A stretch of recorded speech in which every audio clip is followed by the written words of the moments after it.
¿Cómo están ustedes? Muy buenas tardes, bienvenidos y bienvenidas a Noticias 7. Les contamos que la Asamblea Nacional recibió esta mañana un proyecto de ley relacionado con incentivos tributarios para diferentes sectores productivos. Más adelante les tendremos los detalles. Mientras tanto, vamos a saludar con Guayaquil. También está listo nuestro compañero Gustavo Espinosa.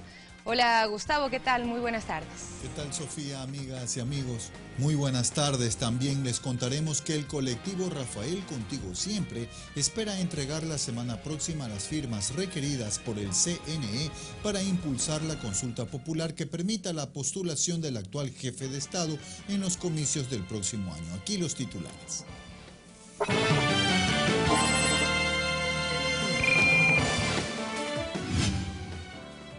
Más de 1 millón de firmas suma hasta el momento la propuesta de referéndum revocatorio para permitir la reelección del presidente Rafael Correa.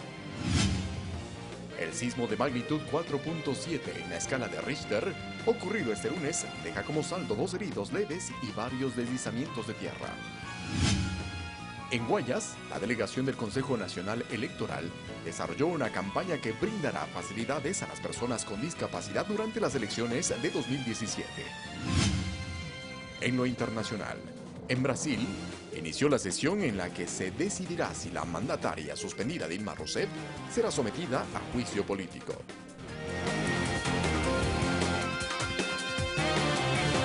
Y aquí los detalles de la información: 2 heridos leves, varios deslizamientos de tierra y afectaciones mínimas en infraestructuras deja el sismo de magnitud 4.7 en escala de Richter registrado la noche de este lunes en Quito. Es el momento de la actividad sísmica. Son imágenes registradas por las cámaras de monitoreo del servicio ECU 911 y los efectos, por ejemplo, en el servicio de energía eléctrica. Y de inmediato la reacción de las autoridades para instalar el COE, el Comité de Operaciones de Emergencia, y confirmar que el movimiento telúrico había alcanzado una magnitud de 4.7 grados en la escala de Richter, conforme lo reportó el Instituto Geofísico. Se estima el epicentro a la altura de Puembo. Es un sismo que corresponde a uno de los ramales de la falla de Quito. No, la falla de Quito tiene su eje principal más cerca a la ciudad, sin embargo hay como fallas subsidiarias, fallas jóvenes que se están moviendo. A 20 llegaron las llamadas de la ciudadanía que reportaron daños en viviendas en la Ciudadela México y en La Tola, en el sur y centro respectivamente, los daños más serios. Misma que sufrió el colapso del techo y por lo tanto, como una medida de precaución, hemos evacuado a la familia y le hemos trasladado acá al albergue municipal de la Administración Zonal Eloy Alfaro. Pero la información más destacada es que no se registran afectaciones a la vida humana, salvo 2 personas con heridas menores que debieron evacuar y ser trasladadas a un albergue. Otras más reaccionaron con pánico, pero en todos los casos fueron atendidas, sostuvo. Mi hijito le veo que está en shock, pero doy gracias a Dios que es un hombre preparado y se siente un poquito tranquilo. La infraestructura de la ciudad enfrentó también afectaciones menores, como en el caso del antiguo puente sobre el río Chiche en Tumbaco, que fue suspendido al tránsito. Al momento todas las vías, puentes, pasos a desnivel, túneles de la ciudad están habilitados. Los servicios funcionan con absoluta normalidad.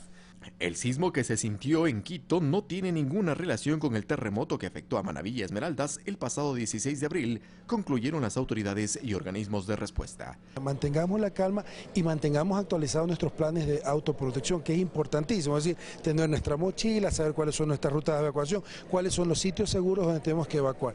Eduardo Córdoba, Ecuador TV. Es importante, por lo que hemos visto, que las familias tengan su propio plan de prevención en caso de sismos. A continuación, algunas recomendaciones. Cada miembro de la familia debe conocer qué hacer en caso de sismo. Realizar simulacros periódicos permitirá identificar los riesgos y las vulnerabilidades del entorno. Aquí, algunas recomendaciones. Antes de un sismo, determine los objetos que puedan convertirse en un peligro: cuadros, espejos, lámparas. Conozca dónde y cómo cerrar el paso de la electricidad, el gas y el agua potable. Mantenga una reserva de alimentos no perecibles y agua potable para al menos 3 días. Tenga listo un kit de emergencia que debe tener: una radio portátil, linterna con pilas, botiquín de primeros auxilios, copia de los documentos personales y un pito. durante un sismo. Mantenga la calma y transmítala a los demás miembros de la familia. Colóquese en un lugar seguro. Aléjese de las ventanas y de los objetos que puedan caerse. Cúbrase la cabeza con sus brazos y espere a que pase el movimiento para salir de su vivienda. Si es un edificio, no utilice los ascensores. Después del sismo, si queda atrapado en los escombros, no encienda fuego. Trate de no moverse ni levantar polvo. Dé golpes en la pared para que los rescatistas puedan encontrarlo. Grite solo como último recurso, ya que al hacerlo podría tragar cantidades peligrosas de polvo. Si la luz se corta, use linternas de batería. No use velas ni fósforos, ya que pueden haber fugas de gas. Finalmente, inspeccione su hogar para ver si hay daños estructurales. Si tiene dudas acerca de la seguridad, haga que un ingeniero civil inspeccione su casa antes de regresar. Vanessa Hervás, Ecuador TV. Vamos ahora a otro tema, pues según expertos urbanistas, la causa para que exista poca planificación, especialmente en los llamados países del tercer mundo, es la escasa información de la que dispone la ciudadanía en temas de construcción urbana. La conferencia Hábitat 3, a desarrollarse en Quito desde el 17 al 20 de octubre próximo, pasará sin duda a la historia, pues allí se tratarán las dificultades de fondo que actualmente adolecen las grandes urbes. El arquitecto Andrés Miño asegura que sin duda un problema común en los países en vías de desarrollo en temas como la planificación urbana es la falta de comunicación entre la ciudadanía en general y las autoridades locales. Es mucho más difícil que la gente pueda tener acceso a este tipo de servicios, porque crecerá en la ruralidad, crecerá de la forma informal en la que han crecido las ciudades. Miño toma como ejemplo algunas experiencias a nivel mundial, las cuales según su análisis han demostrado que por lo general en el desarrollo de grandes urbes las cosas no se han realizado de una forma sistemática y planificada. Primero se construía la vivienda y después se generaban la solicitud de estos servicios. Tiene que ser al revés, primero doto de servicios y después puedo urbanizar. Por eso para este arquitecto, el rol que juegan los municipios es determinante, pues su participación ayudará a acabar con el desorden que existe actualmente. Nos van a dar las directrices de cuáles son los terrenos que están o fuera de zonas de riesgo o fuera de reservas naturales que nos van a permitir crecer como ciudad. Por su parte, la arquitecta Canela Samaniego comenta que la falta de comunicación no es el único problema entre la población y sus autoridades, sino también el escaso acercamiento con la realidad. A los profesionales en realidad lo que les hace falta es tener desde la universidad un momento de vínculo con la realidad de los asentamientos, los barrios ilegales, para conocernos realmente a qué ciudades estamos planificando. Para el mundo de la academia, la conferencia Hábitat 3 tratará estos temas que resultan muchas veces incómodos para el mundo político. Alex Llanos, Ecuador TV. El movimiento de organizaciones de barrios irregulares, Lucha, Organización Tierra y Esperanza, LOTE, pide al municipio de Quito continuar con el proceso de regularización de asentamientos humanos, el mismo que comenzó durante la administración anterior y que se ha visto detenido durante estos 2 años. Que venimos nosotros a reclamar nuestros derechos de la Constitución, que dice que debemos tener toda persona un hábitat digno y una vivienda adecuada.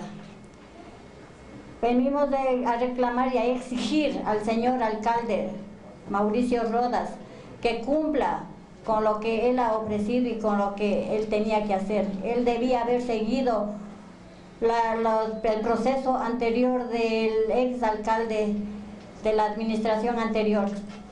Ahí estuvimos ya nosotros bien adelantados en el proceso, pero lo cual el señor no ha seguido el proceso.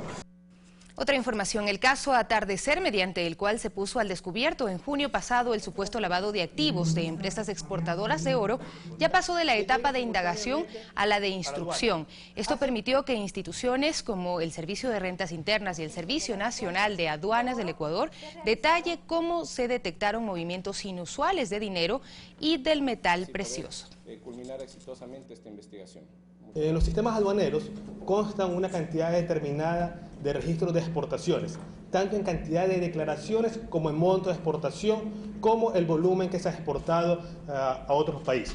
En primera instancia tenemos esa información en el cual ya tenemos identificado qué cantidad en dólares, en unidades monetarias, y en volumen se ha exportado de este mineral de oro, en lingotes de oro, a otro país. Las cifras de Clear Process, pese a que tiene una de las mayores ventas, su impuesto causado fue de $97.000 en el año 2014.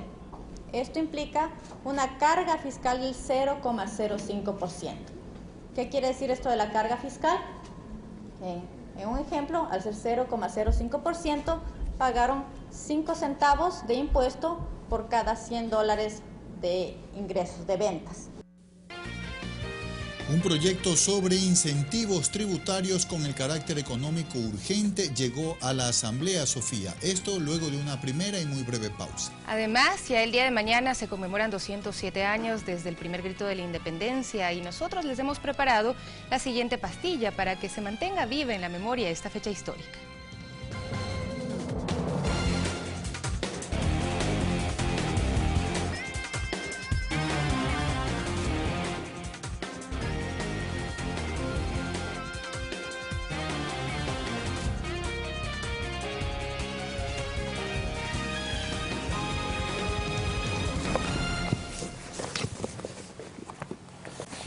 La Revolución de Quito, que el 10 de agosto de 1809 constituyó una junta soberana, movilizó los principales conceptos que provenían del pensamiento ilustrado francés.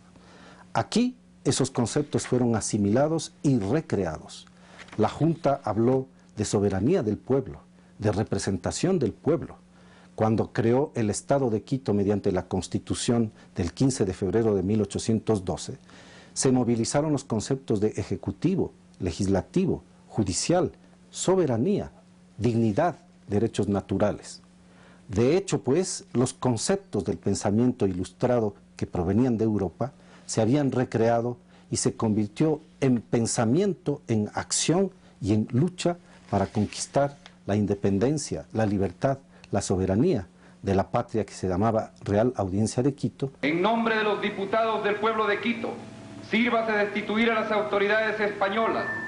Se había iniciado el proceso de la independencia de lo que hoy es Ecuador, y los conceptos del pensamiento ilustrado, generados desde Eugenio Espejo y traducidos en acción práctica por sus discípulos el 10 de agosto de 1809, son los que continúan movilizando a la patria actual, nuestro Ecuador.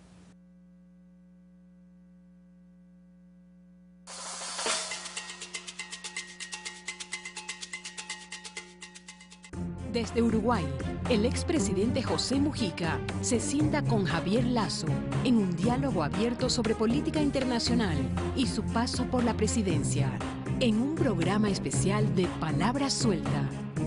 La propia evolución capitalista ha generado un freno contra sí mismo. Miércoles 10 de agosto a las 22 horas. Ecuador TV, somos todos. Señor, creo que quieren confundirnos para atacar donde más nos duela. Pearl Harbor. Son más de 4.000 millas náuticas desde Japón hasta Pearl. Es una gran distancia para mover toda una flota, capitán. Pláticas de paz sin sentido.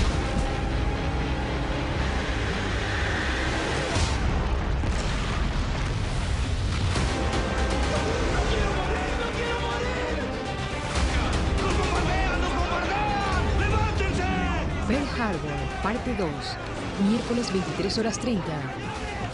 Ecuador TV, somos todos.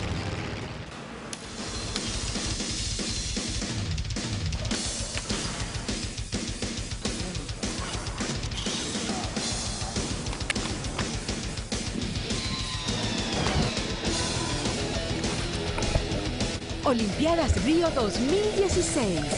Vive las emociones por Ecuador TV.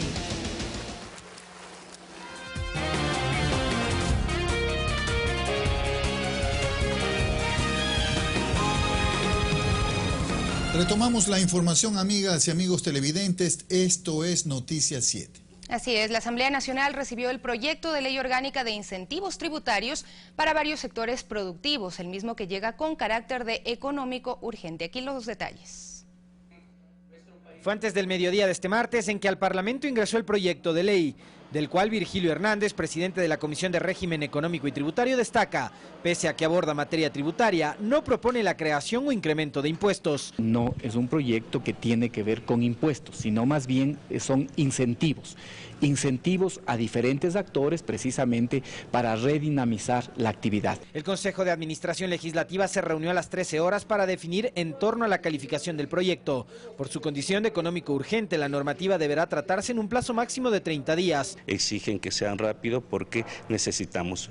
Los efectos externos son constantes, permanentemente. Ustedes saben, no tenemos autonomía en la política monetaria, por lo tanto tenemos que buscar otros mecanismos para poder enfrentar estos efectos externos. Por lo que la Comisión de Régimen Económico ya se ha convocado para esta misma tarde a las 15 horas. Nosotros tenemos 5 días para conocer todo el proyecto de ley económica urgente, así lo determina la ley orgánica de la función legislativa. La llegada del documento coincide con los días previos al segundo receso legislativo de este año, el mismo que se vería postergado. Estaba previsto que inicie el receso legislativo del 15 al 31 de agosto, eso tenemos que revisar una vez que ha ingresado ya el proyecto de ley económica urgente. Alexis Moncayo, Ecuador TV.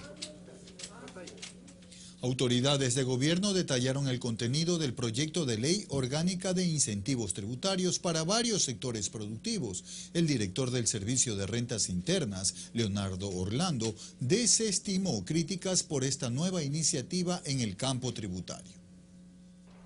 La norma a decir de las autoridades del Servicio de Rentas Internas contiene aspectos puntuales. El primer campo se refiere a incentivos para las empresas que contraten seguros de salud para sus trabajadores. El incentivo es para que las empresas puedan contratar a favor de sus trabajadores estos seguros de medicina prepagada y que se favorezcan tributariamente con una disminución en su carga impositiva. Con esto se pretende tener dentro del sistema de salud una complementariedad entre lo público y lo privado. El segundo aspecto recoge un planteamiento del sector de la transportación respecto al manejo tributario.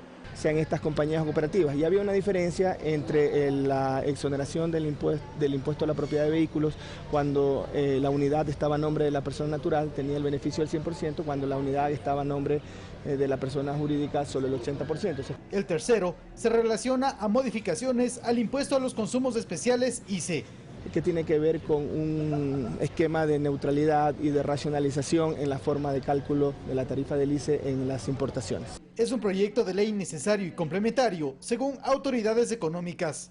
Porque realmente es necesario hacer esas reformas rápidamente para que los sectores se dinamicen más rápidamente, el sector de salud privada y el sector de transportes. De acuerdo al director del Servicio de Rentas Internas, esta sería la última iniciativa que en el ámbito tributario remitirá el Ejecutivo a la Asamblea para su tratamiento. Javier Ceballos, Ecuador TV. Revisemos otro tema. Más de 1 millón de firmas de respaldo suma hasta el momento la propuesta de referéndum revocatorio para permitir la reelección del actual presidente de la República, Rafael Correa. El colectivo encargado del proceso espera presentar los formularios al CNE la próxima semana. El colectivo ciudadano que busca la reelección del actual presidente Rafael Correa vía referéndum se puso como meta el pasado 19 de junio conseguir 929.062 firmas válidas requeridas por el Consejo Nacional Electoral para cumplir este propósito. Pese a que la ley les otorga un plazo máximo de 6 meses, dicen ahora haber alcanzado y hasta superado esa meta. Tenemos 1.200.000 firmas en alrededor de 40 días, nos habíamos puesto como meta 45. En un acto público desarrollado este lunes en Guayaquil, 20 alcaldes de la provincia del Guayas entregaron al colectivo Rafael Contigo Siempre cerca de 100.000 rúbricas de adhesión.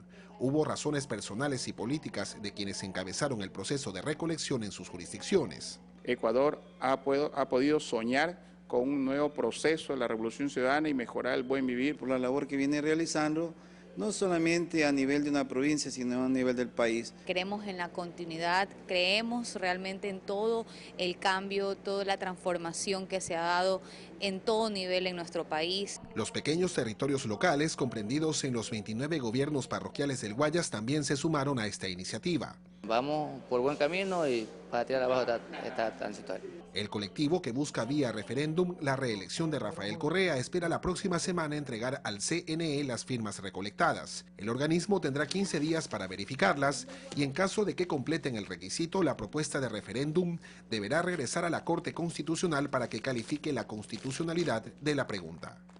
En Guayaquil, César Eduarte, Ecuador TV. Ahora veamos cómo se desarrolló este proceso de recolección de firmas en la capital de los ecuatorianos. Son los últimos días donde los voluntarios del colectivo Rafael Contigo Siempre cumplen con esta tarea. Se convocaron este martes por la mañana en el centro de Quito para cumplir dos objetivos. El primero, seguir receptando firmas, ya que la próxima semana tienen planificado realizar la entrega oficial de las rúbricas ante el Consejo Nacional Electoral. Tenemos 1.200.000 firmas que todavía han seguido llegando más. Acabamos de recibir las de Santa Elena, las de Nueva York. Seguimos recibiendo ayer las firmas de Imbabura, es decir, que las firmas siguen llegando. No podemos decir que con eso cerramos. Vamos a seguir recolectando las firmas en todo el país, por lo menos hasta este fin de semana, y luego hacer la entrega al Consejo Nacional Electoral. No hay un interés del presidente de la República en candidatizarse. Él no tiene interés, lo ha señalado públicamente. Él ha señalado su voluntad de dejar el gobierno, de poder tomarse un tiempo con su familia en Bélgica. El segundo objetivo fue lograr que el precandidato a la presidencia por el movimiento Creo, Guillermo Lasso, cumpla su palabra de firmar para competir con Rafael Correa en la lid electoral. Miembros del colectivo Rafael Contigo Siempre y simpatizantes del gobierno acudieron hasta los exteriores del convento de San Agustín, donde el ex banquero llegó para formar parte de un conversatorio. Antes de la llegada de Lasso, hubo gritos entre militantes de ambos lados. El postulante por Creo entró por otra puerta sin que tenga acceso a quienes le requerían su firma. La policía llegó al sitio para precautelar el orden, a pesar de que hasta el cierre de esta edición no hubo mayores inconvenientes. Javier Ceballos, Ecuador TV. Y la elección del asambleísta Lourdes Tibán como precandidata a la presidencia de la República muestra la falta de trabajo de Pachacutic para generar nuevas figuras políticas al interior de esta organización. Así lo aseguran exintegrantes del movimiento indígena. Tras conocerse la decisión de Pachacutic de postular a Lourdes Tibán como precandidata a la presidencia de la República, varias han sido las voces críticas desde el propio movimiento indígena. Realmente no ha habido un cambio, igual está copiando a la vieja partidocracia de que están solo los mismos, y parece que ha generado un cacicazgo al interior del Pachacuti.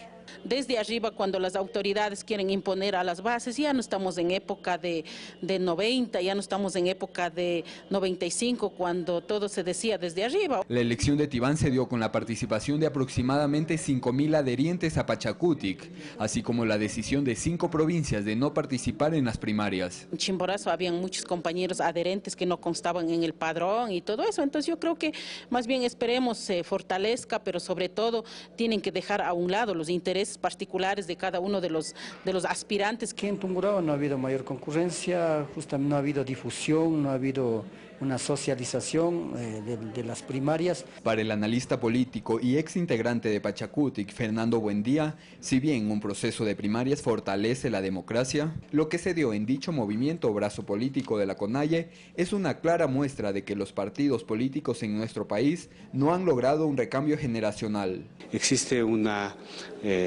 suerte de lógica patrimonial de líderes y de dirigentes locales. Y asegura que se está alcanzando una desorientación política al buscar alianzas con la extrema derecha. Un elemento que va a causar profundas fisuras y debilitamiento al interior de las organizaciones indígenas del país. Esa unidad, esa fuerza que se tenía, lamentablemente se ha venido personalizando, sobre todo en los intereses particulares. Por su parte, Julián Ainahuano, quien fue miembro de Pachacutic, sostiene que la candidatura de Lourdes Tibán lo único que asegura al movimiento indígena es una derrota en las próximas elecciones presidenciales. En ese ámbito creemos fundamentalmente de que hay que tomar los correctivos necesarios. Rodrigo Galvez, Ecuador TV. Varias organizaciones políticas de Pichincha se adhirieron al pacto ético propuesto por el presidente de la República, Rafael Correa, para prohibir que políticos y funcionarios puedan tener sus dineros en paraísos fiscales. Depositando un voto a favor del pacto ético en una urna, representantes de varias organizaciones políticas sellaron su compromiso con la propuesta que quiere evitar que los capitales obtenidos en base al trabajo y recursos ecuatorianos sean llevados a los paraísos fiscales. Liliana Durán, representante del Frente Unidos, aseguró que es inadmisible que quienes pretenden dirigir el país lo vacíen de sus riquezas. Todas las organizaciones hemos confluido alrededor de todo el territorio ecuatoriano para pedir la firma del pacto ético de forma inmediata. En opinión del dirigente de los estudiantes de la Universidad Central, lo que se está perjudicando son derechos ciudadanos. Que muchos de ustedes al pagar sus impuestos y su dinero, estando aquí, refluyendo aquí, cambiando y dinamizando la economía, hace que 50.000 estudiantes estemos en la Universidad Central del Ecuador. También aseguraron su respaldo organizaciones en defensa de los derechos de las minorías LGBTI, sectores indígenas y sindicales. Se trata de hacer una conciencia social a fin de que los próximos gobiernos y los próximos funcionarios del gobierno sean éticos. A la propuesta planteada por el presidente de la República, Rafael Correa, se adhirió también el Partido Socialista.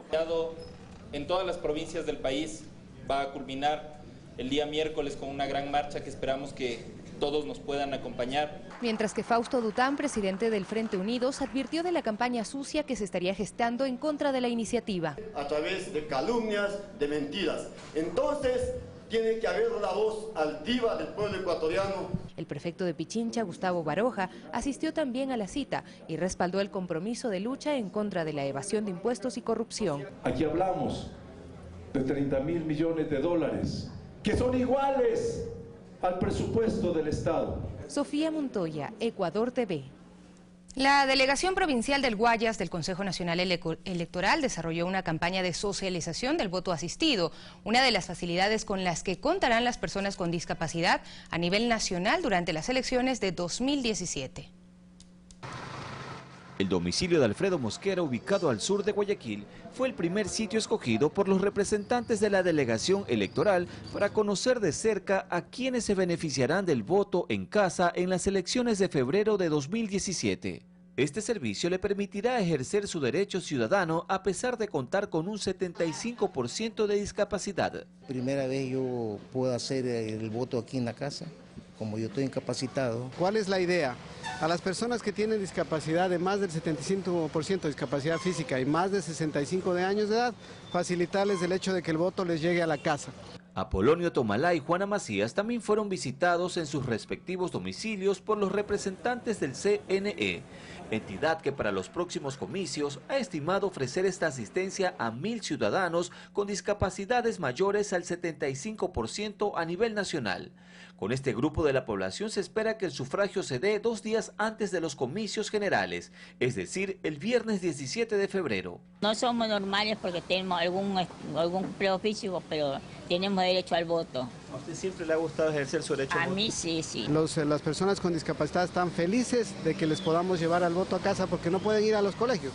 Y eso se convierte para ellos en una frustración. Ahora ellos pueden expresar su opinión democrática, cualquiera que sea esto. Paralelo al voto en casa, se espera que 300.000 personas con distintos impedimentos físicos acudan a las urnas el 19 de febrero de 2017. En Guayaquil, Tyron Lino, Ecuador TV.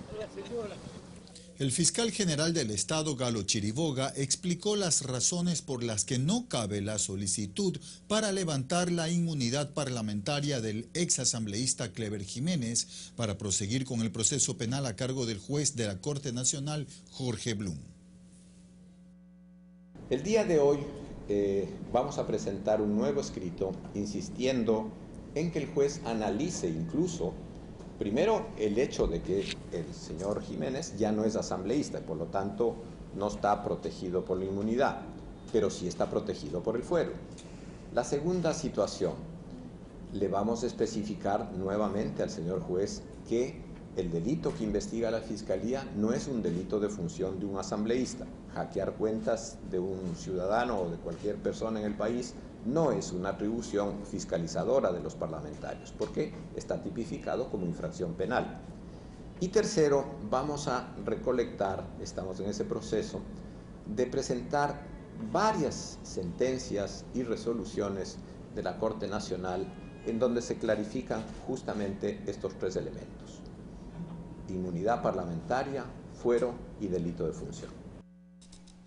Otro tema de interés nacional: la justicia estadounidense falló a favor de Chevron en el juicio denominado RICO. A través de este proceso, la petrolera se niega a pagar los 9.500 millones de dólares de indemnización a la Unión de Afectados de la Amazonía Ecuatoriana. Los demandantes aseguran que seguirán su lucha en otros países. La Corte de Apelaciones de Nueva York ratificó este lunes el fallo de 2014 del juez de Estados Unidos Lewis Kaplan, quien calificó a la sentencia ecuatoriana en contra de Chevron como una conspiración conformada para extorsionar a la petrolera de su país. Lo cual rechazamos rotundamente porque no es así. Recordemos que Chevron basó sus argumentos en todas las versiones y opiniones y testimonios del ex juez Alberto Guerra Bastidas, que luego confirmó que fue sobornado por Chevron. A través del juicio denominado RICO, Chevron se niega a pagar 9.500 millones de dólares de indemnización a la Unión de Afectados por la contaminación dejada por Texaco mientras operó en nuestro país entre 1964 y 1992. Ahora, lamentablemente, el segundo circuito no acogió, diría yo, esas declaraciones. Fue Guerra que reconoce que fue sobornado por parte de Chevron. Vía telefónica desde Lago Agrio, provincia de Sucumbíos, Pablo Fajardo, abogado de los afectados, recuerda que el dictamen de la justicia ecuatoriana en 2011 de condenar a Chevron se basó en pruebas contundentes y que no fue un proceso viciado, como lo asegura la petrolera, y anunció que este fallo será apelado. Ante la Corte Suprema norteamericana, esperamos que ahí se revierta esta decisión nefasta para la justicia. Asegura que dicho dictamen no afecta a los procesos de embargo en contra de Chevron en Brasil, Canadá y Argentina. En Canadá tenemos audiencia programada del 12 al 16 de septiembre de este año. Entonces no hay ningún tipo de revés. En esas cortes seguiremos con mucha más fuerza. El abogado de los demandantes no descarta que Chevron influyó en el dictamen de hace 2 años realizado por el juez Lewis Kaplan. Un juez que tiene inversiones económicas en Chevron. Tiempo atrás, los demandantes denunciaron que Kaplan mantenía vínculos financieros con Chevron, mientras tramitaba el juicio entablado por la petrolera en contra de ellos. Aseguraron que el juez tenía una participación en acciones entre 50.000 y 100.000 dólares. José Luis Quinteros, Ecuador TV. Amigas y amigos televidentes, tenemos más información para ustedes luego de una segunda y muy breve pausa, Sofía. Así es, en el ámbito internacional estaremos contándoles que el Senado de Brasil inició la votación a través de la cual se definirá si es procedente o no el inicio de juicio político en contra de la mandataria suspendida Dilma Rousseff. Con eso y más volvemos enseguida.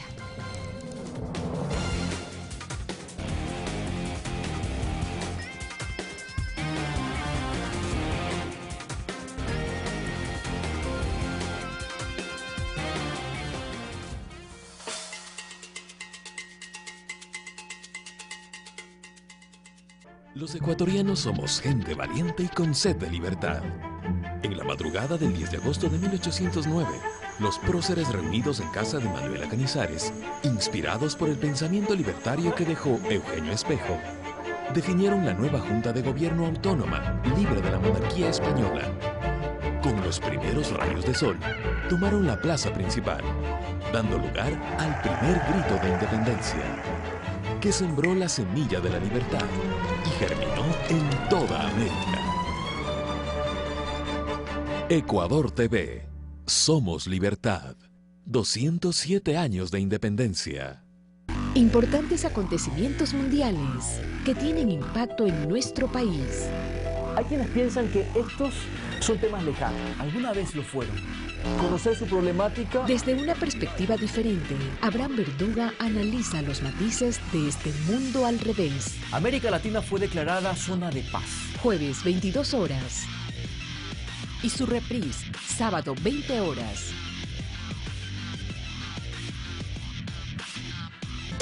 Si quieres comer iguana, ¿por qué no me lo dijiste? Desde aquí te estoy mirando cara a cara, frente a frente, sin podértelo decir lo que mi corazón siente. Quiera Dios que una mañana me halagues con amor finos. Ay, como así suena Manabí. Miércoles, 20 horas. No busques agua en las nubes, si no está para Ecuador TV, somos Manabí.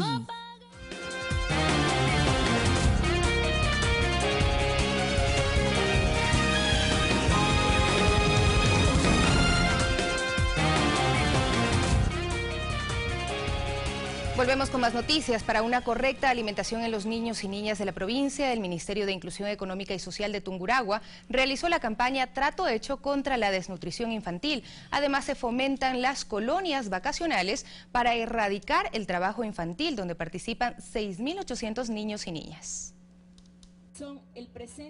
El Ministerio de Inclusión Económica y Social en Tungurahua realizó el lanzamiento de la campaña Trato Hecho contra la Desnutrición Infantil, en la cual se beneficia aproximadamente a 10.000 usuarios de los centros infantiles del Buen Vivir y Creciendo con Nuestros Hijos, donde reciben una alimentación con productos orgánicos. De aportar a una correcta nutrición y sobre todo a disminuir los índices de desnutrición que existen en el país.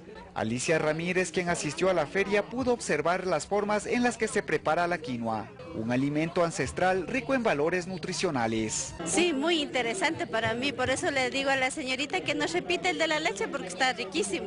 La quinoa se puede preparar en dulces, postres y hasta en hamburguesas. Una vez que se le mezcla, se le funde, se le puede inclusive moler un poquito, se forma la hamburguesa y se lleva el mismo proceso que cualquier tipo de fritura en hamburguesa. En la Red de Economía Popular y Solidaria de Tungurahua son aproximadamente 2.000 familias que se dedican a la agricultura y entregan sus productos a los diferentes centros del MIES. Son un trabajo de conjunto porque así debemos trabajar instituciones, agricultores, organizaciones que producen en producción limpia. Además, se realizan colonias vacacionales para erradicar el trabajo infantil, en la cual participan 6.800 niños y niñas de la provincia. En Tungurahua, Máximo Barba, Ecuador TV. La viceprefectura del Guayas conmemora el mes de las juventudes. ¿Cómo lo hace? Con actividad física.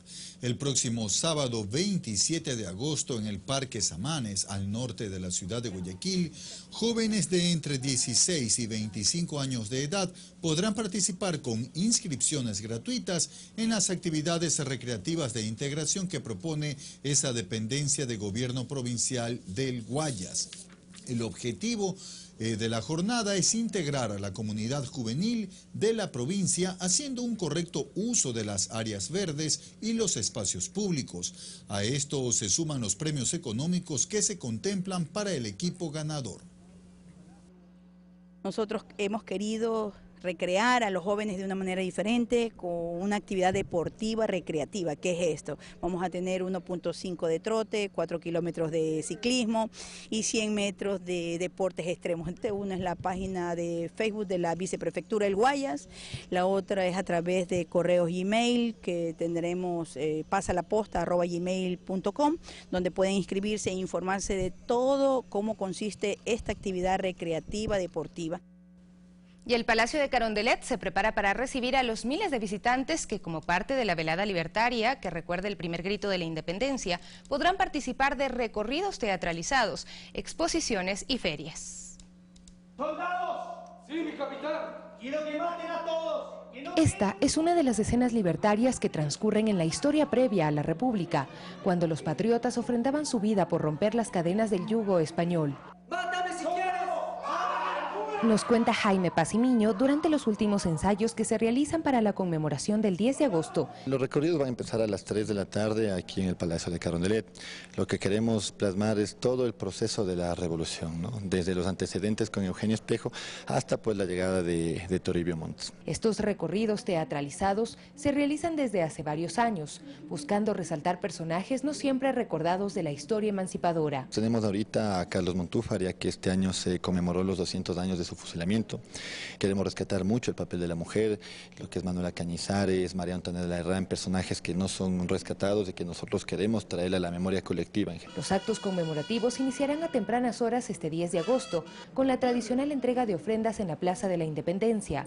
Más tarde se entregará el Premio Nacional Eugenio Espejo en el Salón Amarillo de Carondelet. Tendremos la iluminación de la fachada de la presidencia, tendremos lo que es el mapping, la proyección de diferentes imágenes que harán alusión a esta fecha histórica, la parada militar Pero si usted visita la sede de gobierno, también podrá apreciar una exposición de históricos libros, como la primera Constitución de Ecuador, además de objetos que pertenecieron a los próceres de la independencia. Queremos recordar a nuestros próceres, todas las actividades que ellos realizaron, la manera en que murieron, merece que los recordemos. La celebración se extenderá hasta los días viernes 12 y sábado 13, con una feria solidaria en la que artesanos y productores esmeraldeños y manavitas expondrán sus iniciativas. 40 emprendimientos que vienen directamente desde Esmeraldas y de Manabí, con productos tales como confitería típica, artesanías típicas, entre ellos, claro, los famosos sombreros de paja toquilla. Con estas actividades se pretende que Ecuador mantenga viva en la memoria la historia que forja la patria grande. Sofía Montoya, Ecuador TV.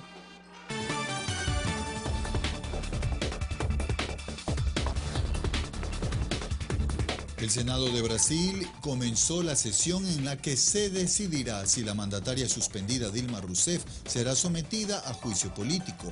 La jornada durará por lo menos 20 horas y contará con la participación de los 81 senadores, quienes argumentarán sus votos. En los exteriores del Senado, miles de personas se movilizan a favor de la mandataria suspendida. El presidente del Senado de Brasil, Renan Calheiros, abrió la sesión con la entrega del trámite al presidente de la Corte Suprema, Ricardo Lewandowski, garante constitucional del proceso en contra de la mandataria suspendida Dilma Rousseff. El Senado se reúne para adoptar una de las más graves decisiones que la Constitución le encomienda, como es la posible destitución de una presidenta. El titular de la comisión que lleva el caso, Antonio Anastasio, leyó el informe en el cual recomienda la destitución definitiva de Rousseff, acusada de maniobras fiscales que implican el uso de fondos de bancos públicos para cubrir programas de responsabilidad del gobierno. Estos cargos no suponen delitos penales, pero pueden constituir graves faltas administrativas que, de acuerdo con la Constitución brasileña, podrían justificar la revocación de su mandato. Los senadores del Partido de los Trabajadores ratificaron su respaldo a Rousseff. Es una situación lamentable la que estamos viviendo en Brasil en contra de la democracia. Esta sesión maratónica durará al menos 20 horas, tiempo en el que se escucharán las apelaciones por parte de la defensa de Rousseff. Además, cada senador tiene 10 minutos para intervenir y argumentar su voto. Se necesita una mayoría simple, es decir, 41 votos de los 81 senadores, para aprobar la resolución del informe que fue emitida la semana pasada por la Comisión del Senado y que recomendó enjuiciar a Rousseff. El caso pasará a una última votación a finales de agosto y será convocada por el Tribunal Supremo de Justicia. En esa instancia, el Pleno del Senado deberá volver a pronunciarse. De aprobarse la destitución, el mandato que vence el 1 de enero de 2019 será completado por Michel Temer, quien gobierna de manera interina desde el pasado 12 de mayo. En los exteriores del Senado se registran movilizaciones a favor de Dilma y en rechazo a lo que denominan un golpe de Estado. Fanny Lara, Ecuador TV.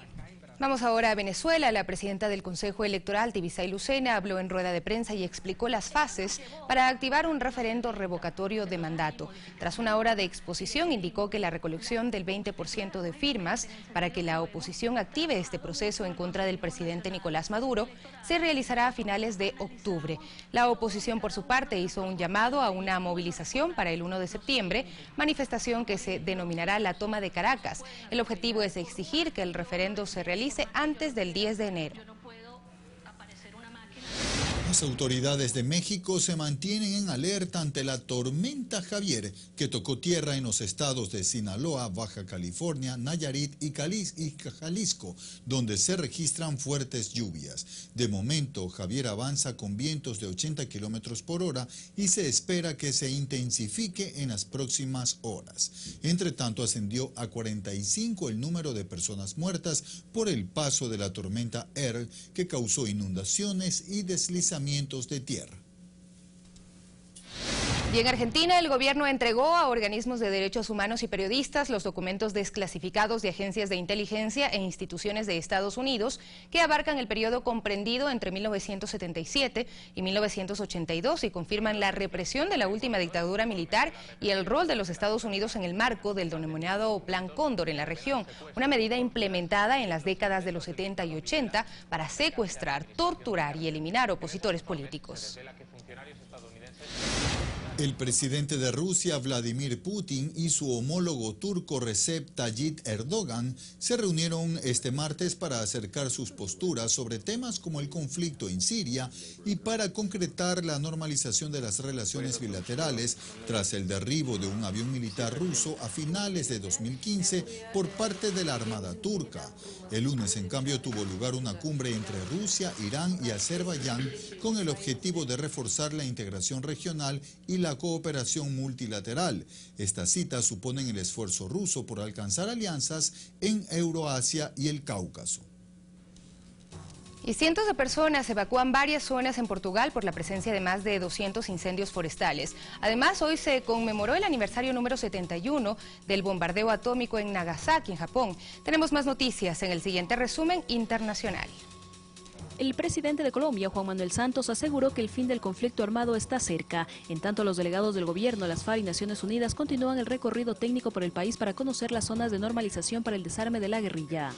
Los padres de 2 hombres muertos en el ataque de 2012 contra el consulado de Estados Unidos en Benghazi, Libia, presentaron una demanda judicial contra la candidata a la presidencia por el Partido Demócrata, Hillary Clinton. La acusan de imprudente por el manejo de información clasificada en su servidor privado de correo electrónico. Una serie de incendios forestales ponen en alerta a los habitantes del centro y norte de Portugal, donde se registran más de 200 focos. Cientos de familias fueron evacuadas en medio de la desesperación, ya que muchas de sus viviendas fueron arrasadas por las llamas. El gobierno puso en marcha un plan de contingencia, en el que cientos de bomberos, militares, voluntarios y decenas de vehículos se encuentran movilizados. La ciudad japonesa de Nagasaki conmemoró el aniversario número 71 del bombardeo atómico. Un minuto de silencio se realizó a las 11:02, hora exacta en que la bomba Fatman, lanzada desde Estados Unidos, estalló sobre la ciudad dejando 74.000 víctimas. La expresidenta de Argentina, Cristina Fernández, participó en la inauguración del estudio de la televisora comunitaria Urbana TV, que surgió a partir de la implementación parcial de la Ley de Comunicación Audiovisual, que fue aprobada en el Congreso en 2010. Durante la ceremonia hizo un llamado a la resistencia y rechazó las denuncias en su contra. 3 niñas entre 10 y 16 años cayeron desde una rueda de la fortuna en Tennessee, Estados Unidos, que tenía una altura de 13 metros. Afortunadamente, solo resultaron con heridas leves. La policía investiga a la empresa que dirige estos juegos por falta de seguridad. Fanny Lara, Ecuador TV. Hasta aquí esta jornada informativa. Agradecemos su cordial compañía. Sofía, buenas tardes y buen provecho. Muy buenas tardes, Gustavo. A ustedes también, amigos y amigas, muchísimas gracias. No olviden las siguientes emisiones, 19 y 21 horas. Noticias 7. Hasta pronto.